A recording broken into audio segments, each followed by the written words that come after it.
Monday to Wednesday என்ன lunch menu அப்படின்னு பார்க்கலாம் வாங்க. மண்டேக்கு சாதம், சாதத்துக்கு முளைவிட்ட பச்சைப்பயிறு குழம்பு, சைட் டிஷ் கேரட் தேங்காய் போட்டு பொரியல், வாழைப்பூ தேங்காய் போட்டு பொரியல்.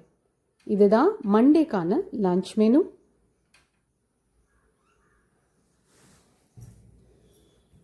டியூஸ்டே சாதம், சாதத்துக்கு மிளகா கிள்ளி போட்டு சாம்பார், சைட் டிஷ் பீட்ரூட் தேங்காய் போட்டு பொரியல், கத்திரிக்காய் தொக்கு. இதுதான் டியூஸ்டேக்கான லஞ்ச் மெனு. வெட்னஸ்டேக்கான லஞ்ச் மெனு சாதம், சிக்கன் குழம்பு, சிக்கன் கிரேவி, வாழைக்காய் ஃப்ரை. இதுதான் வெட்னஸ்டேக்கான லஞ்ச் மெனு. இந்த மாதிரி நிறைய லஞ்ச் மெனுஸ் தெரிஞ்சுக்கணுன்னா நம்ம சேனலுக்கு சப்ஸ்கிரைப் பண்ணிக்கோங்க. தேங்க்யூ. பை.